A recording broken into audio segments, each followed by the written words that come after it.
Hey y'all, it's Basshead Dipper here, dipping on some decade-long coat wintergreen. If you're wondering why I'm making this video, well, I found my original Xbox and I wanted to show Microsoft's progress on creating consoles. Now, keep in mind, PlayStation, I know there's a lot of PlayStation fanboys out there, and I know it's probably wrong of me to say because I like PlayStation myself, but PlayStation has created 4 consoles, while Xbox or Microsoft's only created 3. And I've actually had a couple problems with the first 2 consoles they created, which was the PlayStation and PlayStation 2, for those who don't know. The 2 problems that I've had is, one, it would stop reading discs after about 2 years, and other times it would completely break and it would not turn on. I've actually been through 2 PlayStation 2s at the time, and only 1 PlayStation 1 because I'm like, well, I already had the PlayStation 1 and the PlayStation 2 was coming out, so I was like, you know, fuck it, I'm gonna buy the PlayStation 2. I'll see how it is, see if it's any better or any improved, and if it's improved any. And it didn't. Same problems with the breaking and it not reading discs after 2 years. So I was like, you know what? I don't want to chance it with the PlayStation 3, so I'm like, you know what? I'm just gonna get me an Xbox. Now, I'm not here to rant on Sony, so don't even take it that way. I'm just here to show Microsoft's progress, really. But if you look at the controllers, they all change shapes. Like, you have this one, which this is a aftermarket controller, and it's not the original Xbox controller, but it's basically the same thing, same design and everything. But they've changed shapes over the years, or over the generations, whatever you want to call it. But this one I love the most. This one's comfortable. This one was a little bit better, in my opinion, but this one was the best I felt so far, and that's for the Xbox One. Now, I would have pulled out Halo for all 3, but I didn't want to, like, ruin the whole video with Halo fanboyism. So, yeah. But I did pull out Halo for 2 of the consoles, the Xbox and the Xbox One.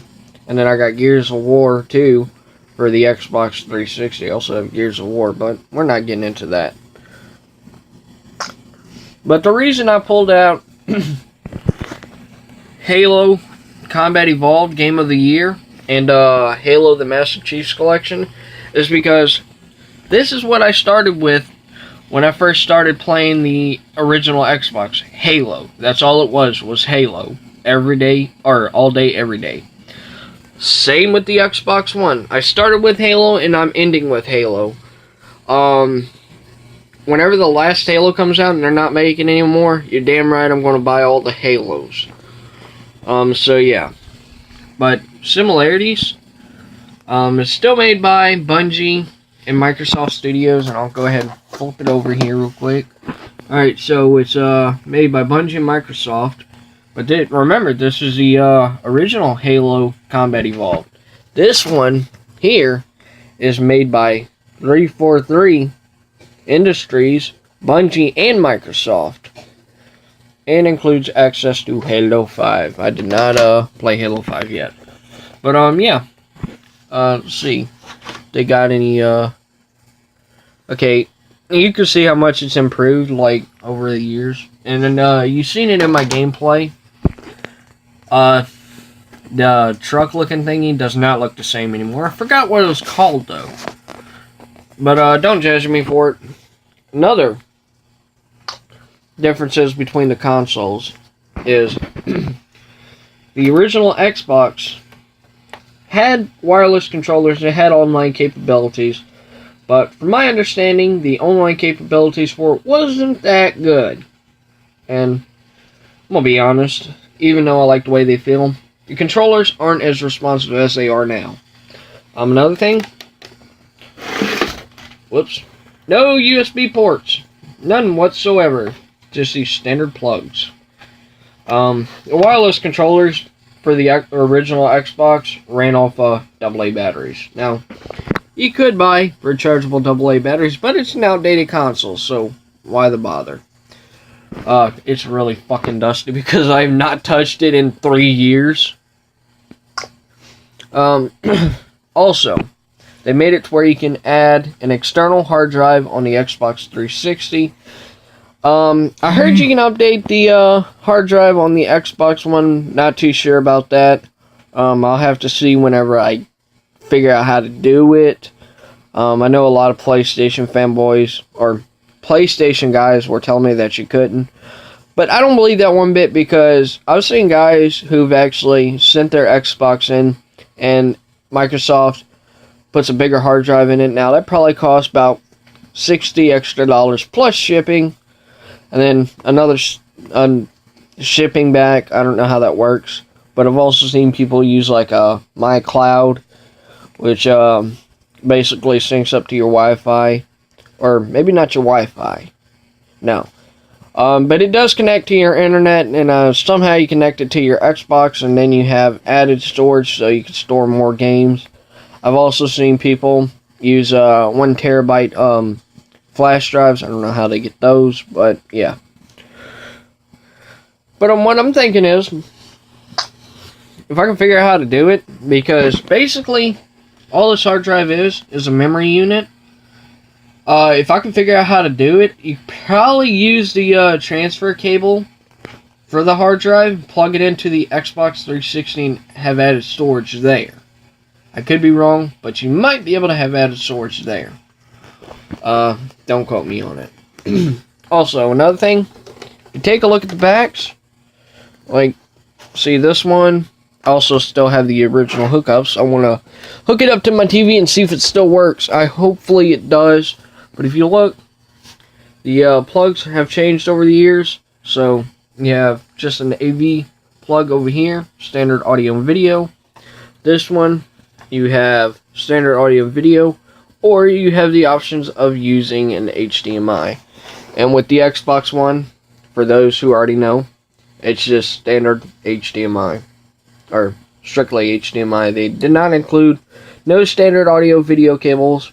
You do have the option of a digital out, and that works good with the Turtle Beaches and my little teddy bear sitting down there. Yes, I have a teddy bear.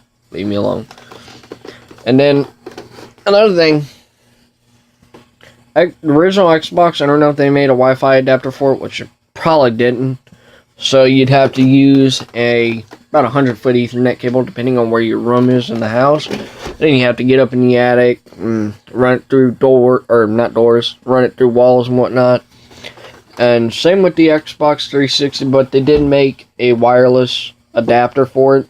And then the Xbox One comes pre-installed with wireless or Wi-Fi, so it is Wi-Fi enabled. But yeah. God, that thing is dirty. I need to clean it. Also, the shapes of the consoles are actually a little bit different too. If you look, the outline of this console, it's an X for Xbox, which I thought was pretty cool. And then on this one, you have, I don't know if you see that, Xbox 360. And then here, you have just Xbox. These two pretty much kept the same logo.